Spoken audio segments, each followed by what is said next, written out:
Dear students, आपके लिए मैं एक नया वीडियो लेके आया हूँ। How to organism reproduce, chapter 7 biology, class 10th। हम लोग इसमें पढ़ेंगे रिप्रोडक्शन के बारे में, मोड ऑफ रिप्रोडक्शन के बारे में पढ़ेंगे, एसेक्सुअल रिप्रोडक्शन, सेक्सुअल रिप्रोडक्शन। तो एक एक करके शुरू करते हैं। ध्यान दीजिएगा, इस चैप्टर का सारा कंटेंट्स अवेलेबल है। प्रीवियस ईयर के क्वेश्चन पूछे गए जितने क्वेश्चन हैं, सारा कंटेंट्स इसमें दिया हुआ है। तो एक एक करके हम लोग डिस्कस करते हैं। रिप्रोडक्शन क्या होता है? रिप्रोडक्शन एक ऐसा प्रोसेस होता है जिसमें ऑर्गेनिज्म अपने ही जैसे स्पीशीज को प्रोड्यूस करते हैं, इसे रिप्रोडक्शन कहते हैं। रिप्रोडक्शन की बात करते हैं तो दो टाइप्स का रिप्रोडक्शन होता है। एक एसेक्सुअल रिप्रोडक्शन होता है, एक सेक्सुअल रिप्रोडक्शन होता है। एसेक्सुअल और सेक्सुअल रिप्रोडक्शन। सबसे पहले हम लोग डिस्कस करेंगे एसेक्सुअल रिप्रोडक्शन के बारे में। Production of new organism from single parent without the involvement of sex cell. Asexual reproduction में सिंगल पेरेंट इन्वॉल्व होते हैं और किसी भी गैमेट्स का फ्यूजन नहीं होता है। यहाँ पे एसेक्सुअल रिप्रोडक्शन है। ओनली वन पेरेंट इन्वॉल्व होते हैं। इसमें ना तो गैमेट का फॉर्मेशन होता है ना तो फ्यूजन होता है। Young ones formed and almost identical. जो भी नया इंडिविजुअल बनता है बिल्कुल पेरेंट जैसे कॉपी होता है, कोई भी वेरिएशन इसमें नहीं होता है। और ये फास्टर मेथड होता है रिप्रोडक्शन का। रिप्रोडक्शन का क्या सिग्निफिकेंस होता है एक एक करके दिया हुआ है।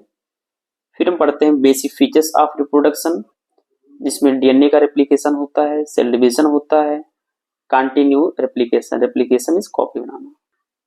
इंपॉर्टेंस ऑफ वेरिएशन, वेरिएशन जो कि सेक्सुअल रिप्रोडक्शन होने के बाद वेरिएशन होता है उसके प्रोजेनी में, क्योंकि यहाँ दो पेरेंट का इन्वॉल्वमेंट होता है सेक्सुअल रिप्रोडक्शन में। तो उस वेरिएशन का क्या इंपॉर्टेंस है इसमें दिया हुआ गया है। Pre adaptations, individuality, struggle for existence, improvement of varieties, evolution.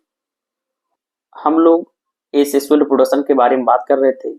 Asexual reproduction में सिंगल पेरेंट इन्वॉल्व होते हैं, गैमेट्स का फॉर्मेशन नहीं होता है, यहाँ पे कोई भी फ्यूजन नहीं होता है, बिल्कुल कॉपी होता है पेरेंट का, कोई वेरिएशन नहीं होता है। तो एक एक करके पढ़ते हैं। सबसे पहले पढ़ेंगे फिजन। फिजन मीन्स होता है स्प्लिट होना। फिजन हम लोग फिजन दो टाइप का है, एक बाइनरी फिजन है, एक मल्टीपल फिजन है।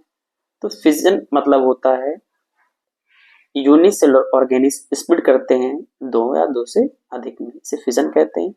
तो बाइनरी फिजन बैक्टीरिया में देखा जाता है, प्रोटोजोआ में, अमीबा में और पैरामीशियम में। मल्टीपल फिजन मेनली देखते हैं प्लाज्मोडियम में। बाइनरी फिजन, बाई मीन्स दो होता है कि दो नए इंडिविजुअल्स बनते हैं, टू न्यू डॉटर सेल बनते हैं इसमें। The nucleus of parent cell divides and their cytoplasm divides. सबसे पहले इसमें न्यूक्लियस का डिवीजन स्टार्ट होता है, उसके बाद साइटोप्लाज्मा का डिवीजन होता है। तो डिवीजन ऑफ न्यूक्लियस को कैरियोकाइनेसिस कहते हैं, डिवीजन ऑफ साइटोप्लाज्मा का साइटोकाइनेसिस कहते हैं। ये फेवरेबल कंडीशन में अकर होता है। तो हम देखते हैं, सबसे पहले ये पेरेंट अमीबा है। फेवरेबल कंडीशन में क्या हो रहा है, न्यूक्लियस का इलॉन्गेशन हो रहा है, फिर टू डॉटर सेल में डिवाइड हो रहा है। Single parent cell two daughter cell में डिवाइड हो रहा है, ये बाइनरी फिजन का एग्जांपल है। फिर पढ़ते हैं मल्टीपल फिजन।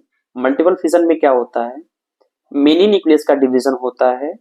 ये अनफेवरेबल कंडीशन में हम देखते हैं प्लाज्मोडियम में।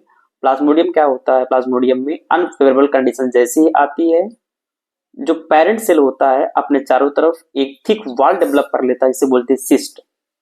और उसी सिस्ट के अंदर साइटोप्लाज्मा का बहुत ज्यादा डिवीजन होता है, मेनी टाइम्स डिवीजन होता है और बनाता है प्लाज्मोडिया। जैसे ही कंडीशन फेवरेबल आती है, सिस्ट वॉल जो होता है ब्रेक हो जाता है, टूट जाता है और उसके अंदर से प्लाज्मोडियम बाहर रिलीज हो जाता है। जैसे हम लोग एग्जांपल में देखेंगे, ये अनफेवरेबल कंडीशन में अपने चारों तरफ इन्होंने क्या किया है, सिस्ट वॉल का फॉर्मेशन कर लिया जो कि ठीक है। जैसे फेवरेबल कंडीशन आती है, सिस्ट ब्रेक हो जाता है और प्लाज्मोडियम बाहर रिलीज हो जाते हैं। एसेक्सुअल मोड ऑफ रिप्रोडक्शन का दूसरा वे है बडिंग। हम लोगों ने फिजन पढ़ लिया, बाइनरी फिजन और मल्टीपल फिजन। अब पढ़ते हैं बडिंग। बडिंग जो कि ईस्ट में है, फॉर्म ऑफ एसेक्सुअल रिप्रोडक्शन है। पेरेंट बॉडी के आउटग्रोथ है जिसे बड कहते हैं, बड यहाँ दिया हुआ है। और which grow to form a new individuals, धीमे धीमे क्या करता है, नया इंडिविजुअल्स बन जाता है। और हाइड्रा मल्टीप्लाइज बाय बडिंग, तो बडिंग का एग्जाम्पल है हाइड्रा। अभी तक जो हम लोगों ने डिस्कस किया, ये मोड ऑफ रिप्रोडक्शन का एसेक्सुअल रिप्रोडक्शन का यूनिसेलुलर ऑर्गेनिज्म था। तो एसेक्सुअल रिप्रोडक्शन हम लोगों ने देखा यूनिसेलुलर ऑर्गेनिज्म में।